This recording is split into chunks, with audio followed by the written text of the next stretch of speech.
नमस्कार, मैं विजयपाल पिजट हिस्ट्री अपने नए वीडियो के साथ। क्लास 12th के सेकंड चैप्टर का थर्ड पार्ट ये है। इससे पहले हमने इस चैप्टर के 2 वीडियो देख चुके हैं। इसमें हम बात करेंगे 200 BC से लेकर के ना उसके बाद के पीरियड में गुप्त काल तक की जो घटनाएं हैं वो इसमें जानना है। ये पॉलिटिकल हिस्ट्री से रिलेटेड वीडियो है। इसमें मेन पॉइंट्स जो हमारे हैं वो हैं, पहला इंट्रोडक्शन जिसमें हमें बात करनी है कि मौर्यन एम्पायर के बाद किस प्रकार के राजनीतिक बदलाव होते हैं, किस प्रकार के नए राजा आते हैं और उनकी अप्रोच किस प्रकार की है, ये जानना है। दूसरा, दक्षिण भारत में इसमें किस प्रकार के राजा हैं और वो किस क्षेत्र में राज कर रहे हैं, उनके बारे में भी जानना है। यानी दोनों भाग में, उत्तर भारत में और दक्षिण भारत में, दोनों पार्ट में किस किस प्रकार के राज्य हैं उनको जानना है। तीसरा जो हमें जानना है, दैवी राजा में दैविक राजा यानी कि देवता के समान राजाओं ने अपने आप को रखना शुरू कर दिया जनता के सामने, ये जानना है ये क्या कॉन्सेप्ट है। इसके बाद गुप्त शासकों और उसके साम्राज्य के बारे में सामान्य जानकारी। हाँ, डिटेल में यहाँ पे इसके नहीं जाना है, इस बारे में सिर्फ ये जानना है कि गुप्त शासकों ने किस प्रकार से शासन के बारे में अपने विचार रखे हैं।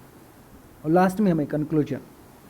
तो शुरू करते हैं हम अपना आज का पॉइंट। इंट्रोडक्शन की अगर हम बात करते हैं तो इंट्रोडक्शन में यही जानना है कि मौर्य एम्पायर है जो 185 BC में ख़त्म हो गया था, समाप्त हो गया था। लास्ट जो शासक है वीरद्रथ है, उसको उसी के ही सेनापति पुष्यमित्र शुंग ने उसकी हत्या कर दी थी और उसके बाद एक नया वंश शुरू कर दिया था शुंग वंश के तौर पे।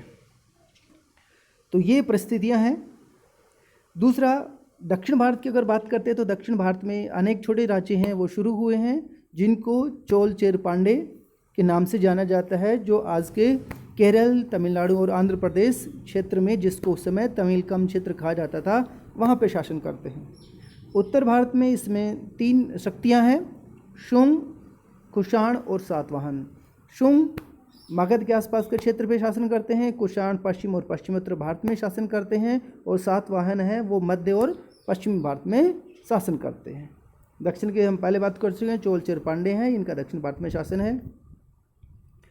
इनको हम उत्तर मौर्य पीरियड या उत्तर मौर्य कालीन शासक भी कह सकते हैं। पोस्ट मौर्यन पीरियड है और इनका समय 200 BC से 200 AD के बीच में है। यानी कि हमें इन 400 सालों में किस प्रकार के राजनीतिक घटनाक्रम होते हैं उसके बारे में इस वीडियो में जानना है।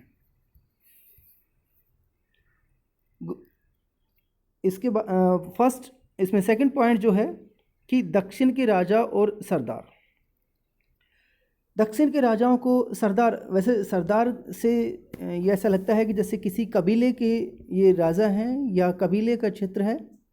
हालांकि इनको सरदार बोला गया है, लेकिन इनका जो क्षेत्र है दक्षिण के 3 राज्यों तक फैला हुआ था, जिसको तमिलकम क्षेत्र बोला गया है, जिसमें तमिलनाडु का इलाका है, आंध्र प्रदेश और केरल का कुछ क्षेत्र इसमें शामिल है। और इन राजाओं ने अपने आप को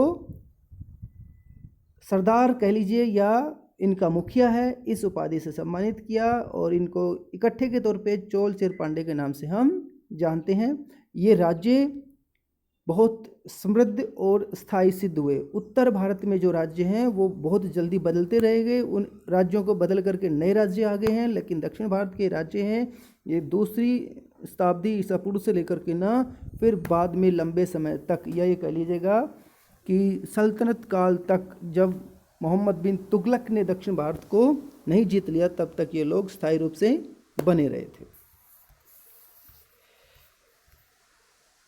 सरदार और सरदारी, ये बुक का एक पॉइंट है जिसमें ये बताया गया कि जो सरदार किस प्रकार के सरदार हैं। तो जैसे क्लियर है, सरदार एक शक्तिशाली व्यक्ति है, उसका पद वंशानुगत है, यानी कि राजाओं की तरह है। एक बार जो राजा बना है आगे बाद उसका राजा होगा, इस तरह का था भी या नहीं, दोनों ही बातें हो सकती हैं।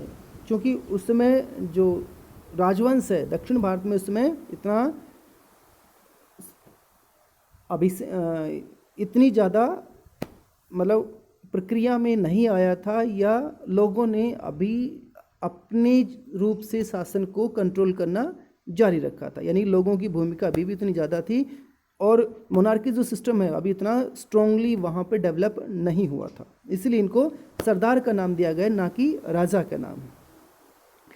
इसके समर्थक बेसिकली कौन थे? इनके खानदान के ही लोग होते थे और जो सरदार है या राजा है उसके क्या क्या काम हैं, जैसे अनुष्ठान का संचालन करना है, अनुष्ठान को विशेष काम के लिए जो किया जाता है उसके लिए है, युद्ध के समय अपनी जनता को नेतृत्व देना है और लोगों के झगड़ों को सुलझाना है या उनमें मध्यस्थता की भूमिका निभाना है। इसके बदले में लोगों से वो भेंट लेता था। और देखिए यहाँ पे देखिए, राजा है वो लोगों से कर ले रहे हैं, और कर का मतलब है ज़बरदस्ती वाली बात है, लोगों को देना पड़ेगा। और भेंट का मतलब है स्वेच्छा वाली बात होती है कि लोगों की इच्छा वाली बात है। और राजा से या सरदार को जो भी लोगों से भेंट मिलती थी उस भेंट को वो अपने समर्थकों में बांट देता था। सरदारी में सामान्यतः कोई स्थायी सेना या अधिकारी नहीं है। तो ये कह सकते हैं कि दक्षिण के जो सरदार हैं वो एक प्रकार से शुरुआती स्टेज है किसकी, राजवंशों की। बाद में उनके पास स्थायी सेना भी आ जाती है और स्थायी नौकरशाही भी बनती है। एक शासक है पांडे शासक सेनगुट्टवन, उसको बताया गया है कि जैसे राजा है या सरदार हैं जब वन में जाते हैं तो किस प्रकार की गतिविधियां वहाँ पे होती है। तमिल महाकाव्य है उसका, तमिल जो लिटरेचर है उसका एक महाकाव्य है शिल्पगदिकारम, उससे ये टॉपिक लिया गया है, ये पार्ट लिया गया है। जैसे इसमें है, जब वन की ओर यात्रा करते थे तो लोग नाचते गाते पहाड़ों से उतरे, ठीक उसी प्रकार जैसे पराजित लोग विजयी का आदर करते हैं। यानी कि जब भी ये राजा लोग हैं वनों में जाते हैं शिकार करने के लिए या फिर अपने दूसरे कामों के लिए, तो वनों में रहने वाले लोग हैं, पहाड़ों पे दूर दूर जो बसे हुए लोग हैं, वो उसी प्रकार से इनका वेलकम करते हैं जैसे कोई विजयी राजा है वो पराजित के द्वारा सम्मानित होता है। और ये लोग, इनके पास जो कुछ भी है वो राजा को भेंट के लिए लेके आते हैं। जैसे उपहार में से लिखा गया कि वे साथ अपने हाथ उपहार लेके आए हैं, जिसमें हाथी दांत हैं, सुगंधित लकड़ी है, हिरणों के बाल से बने हुए चंवर, मधु, चंदन, गेरू, सूरमा, हल्दी, इलायची, मिर्च वस्तुएं आदि। इसके साथ ही नारियल है, आम है, जड़ी बूटियाँ, फल, प्याज, गन्ना, फूल, सुपारी, केला, बाघों के बच्चे, शेर, हाथी, बंदर, भालू, हिरन, कस्तूरी मृग, लोमड़ी, मोर, जंगली मुर्गी और बोलने वाले तोते भी लाए हैं। तो इनके लिस्ट से ये क्लियर होता है कि इनके पास जो कुछ भी जंगलों में अवेलेबल है वो राजा को ये उपहार लेके आए हैं।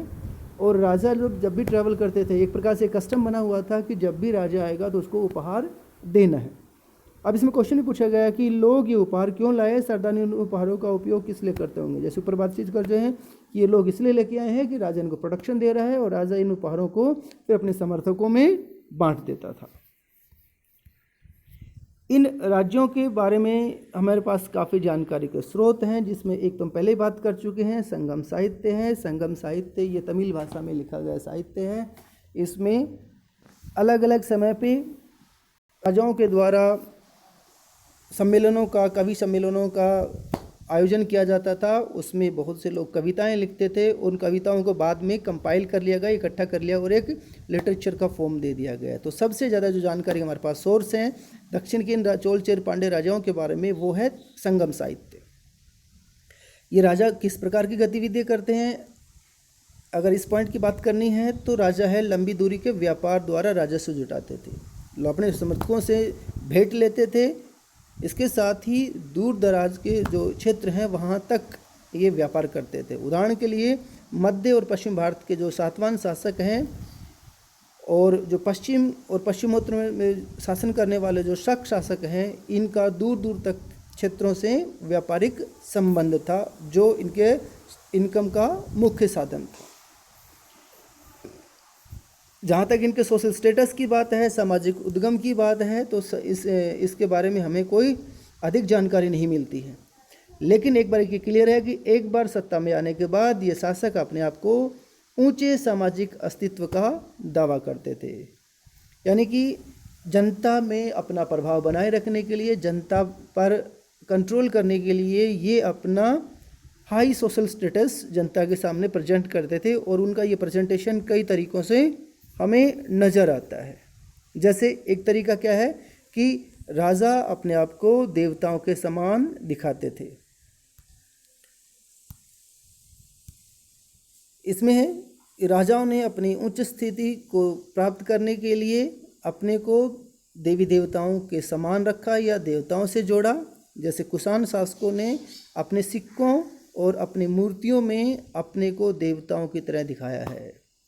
हमारे पास दो ऐसे स्थान मिले हैं, एक मथुरा में और एक अफगानिस्तान के पास, जहाँ देव स्थान मिले हैं या देवस्थल मिले हैं, यानी कि वहाँ पे बहुत से देवी देवताओं की मूर्तियाँ रखी हैं। साथ ही उन जगहों पे हमें कुषाण शासकों की भी मूर्तियाँ मिली है जो देवताओं के साथ रखी गई, यानी कि ये अपने आप को जनता के सामने देवता के तौर पे प्रेजेंट करते थे। जिस हिसाब से हम देवी देवता का सम्मान करते हैं, उसके सामने भेंट रखते हैं, राजा भी अपने आप को उस तरह का दिखाना चाहते थे। कुषाण शासकों ने तो दूसरा जो तरीका जो अपनाया है वो है देवपुत्र की उपाधि लेना, यानी कि अपने आप को देवता का पुत्र कहते थे। लगता है कि इन्होंने तरह का जो उपाधि है वो चीन शासकों से शायद ग्रहण की होगी, जो अपने आप को स्वर्गपुत्र कहते थे। बाद में आने वाले जो शासक हैं, जैसे गुप्त शासक हैं, उन्होंने जनता में अपना प्रभाव दिखाने के लिए अपने बारे में प्रशस्तियाँ लिखवाई हैं। प्रशस्ति होती है अपनी प्रशंसा में लिखवाया गया लेख। जैसे समुद्रगुप्त की एक प्रशस्ति मिलती है प्रयाग में, यानी कि इलाहाबाद में है, जिसमें उसके दरबारी कवि हरिसेन के द्वारा लिखा गया है। इस जैसे एक ये मूर्ति है जिसमें हालांकि इसमें सर नहीं दिखाई दे रहा है, ये राजा की मूर्ति है कुषाण शासक की। कैसे हम इसको जान सकते हैं? ये नीचे आप देखिएगा जो लिखा हुआ है, ये इससे हमें पता चलता है कि ये कुषाण शासक की मूर्ति है। और इसका जो ड्रेस है इसको आप देख सकते हैं, ये तलवार, हाथ में तलवार रखी है, दूसरे में एक और अस्त्र पकड़ा हुआ है। इनके जो पैरों के जो पहनने का जूते हैं उस हिसाब से हैं, ये ऊपर जो ओवरकोट टाइप है, इस हिसाब से पता चलता है कि इनका जो पहनावा है वो एक अलग प्रकार से लोगों के सामने है। नीचे आप सिक्के देख सकते हैं कि ये सिक्के बने हुए कुषाण शासकों के सिक्के हैं। सिक्कों में हमने पहले भी बात की थी कि भारत में जो सोने के सिक्के हैं वो शक शासकों के द्वारा शुरू किए गए थे, लेकिन सबसे जो शुद्ध सिक्के हैं वो कुषाणों के हैं, और सबसे ज़्यादा मात्रा में जो सोने के सिक्के हैं वो गुप्त शासकों ने। तो सोने के सिक्कों के बारे में 3 क्वेश्चन बन जाते हैं कि सोने के सिक्के बनाना किसने शुरू किया, तो शक शासक आएंगे। सबसे शुद्ध सोने के सिक्के किसके हैं, तो कुषाणों के हैं। और सबसे ज़्यादा सोने के सिक्के किसने जारी किए, तो वो गुप्त शासक हैं। तो सिक्कों में अलग अलग प्रकार से क्वेश्चंस बन जाते हैं। अभी ऊपर जो हमने बात की थी कि समुद्रगुप्त की जो प्रशस्ति है जो हमें प्रयाग से मिली है, इलाहाबाद से मिली है, उसमें किस प्रकार का उसको बताया गया है। अब जैसे इसमें आप देख सकते हैं, इसमें लिखा है कि धरती पर उनका कोई प्रतिद्वंदी नहीं था, मतलब सबसे बड़ा वो योद्धा थे। उसके गुणों के बारे में बताते गया कि उनके उस गुणों और शुभ कार्यों से संपन्न उन्होंने अपने पैर के तलवे से अन्य राजाओं के यश को मिटा दिया। मतलब ये बताया गया है कि दूसरे जो राजा उस समय हैं उनको उसने हरा दिया है, बढ़ा चढ़ाकर अपने आप को इसमें रखा गया है। वे परमात्मा पुरुष हैं, यानी कि देवता के समान उसको दिखाने की कोशिश की गई है। साधु भले की समृद्धि है और असाधु बुरे के विनाश के कारण है। यानी ये बताया गया है कि जो अच्छे हैं उनको वो लोग प्रोटेक्ट करते हैं और जो बुरे हैं उनका विनाश करते हैं। वे अज्ञेय हैं, मतलब उनको जाना भी नहीं जा सकता है, इतने मतलब उनमें गुणों से भरपूर है। उनके कोमल हृदय को भक्ति और विनय से ही वश में किया जा सकता है। मतलब जैसे देवी देवताओं को हम प्रसन्न करने के लिए भक्ति करते हैं, उसी हिसाब से राजाओं के बारे में भी बताया गया है। वे करुणा से भरे हुए हैं, वे अनेक सहस्त्र गायों के दाता हैं, यानी कि उसकी दानशीलता के बारे में बात की गई है। उनके मस्तिष्क की दीक्षा दीन दुखियों, वृणियों, पीड़ितों के उद्धार के लिए की गई है। यानी कि ये बताया गया है कि वो समाज में जो पीड़ित लोग हैं उनके वो प्रोटेक्ट करने वाले हैं। वे मानवता के लिए विद्यमान उदारता की प्रतिमूर्ति हैं। वे देवताओं में कुबेर यानी धन के देवता, वरुण समुद्र देवता, इंद्र वर्षा के देवता और यम मृत्यु के देवता के तुल्य। देखिए हमने पहले भी बात की थी कि राजाओं ने अपने आप को देवताओं के समान बताया है, देवताओं की तरह बताया है, ताकि वो अपने आप को जनता की नज़र में प्रभावशाली दिखा सके। एक और इसमें राजाओं के बारे में जानकारी का हमारे पास साधन है। गुजरात में एक झील है सुदर्शन झील, ये उसके बारे में जानकारी है। सुदर्शन झील एक कृत्रिम जलाशय है, यानी कि लोगों द्वारा बनाया गया है। इसका ज्ञान लगभग 2वीं शताब्दी ईस्वी के संस्कृत का एक पत्थर का लिखा गया अभिलेख है, जिससे हमें पता चलती है। और ये शक शासक रुद्रदामन की उपलब्धियों के बारे में इसमें बताया गया है। इसमें लिखा गया है, इस अभिलेख में कहा गया है कि जल द्वारों और तटबंधों वाली इस झील का निर्माण मौर्यकालीन एक स्थानीय राज्यपाल से किया था। मतलब मौर्य काल में इस झील का निर्माण किया गया था, लेकिन बाद में बताया गया कि भीषण तूफान के कारण इसके तटबंध टूट गए थे और सारा पानी बह गया था। बताया जाता है कि तत्कालीन शासक रुद्रदामन ने इस झील की मरम्मत अपने खर्चे से करवाई। मतलब जनता से इसके लिए किसी प्रकार का कोई कर इसमें नहीं लिया गया है। इसी पाषाण खंड पर एक और अभिलेख लिखा गया है जो 5वीं शताब्दी का है और गुप्त शासकों के बारे में है। उसमें एक बार बताया गया है कि गुप्त शासकों के समय में झील की बहुत ज़्यादा फिर से मरम्मत की गई है। कहने का मतलब ये है कि राजाओं ने जो भी सामाजिक कार्य किए हैं उनको लिखवाया है, ताकि जनता के सामने राजाओं की इमेज इस प्रकार से बने कि वो जनता के शुभचिंतक है।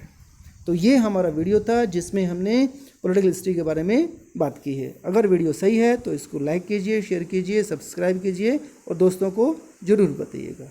धन्यवाद।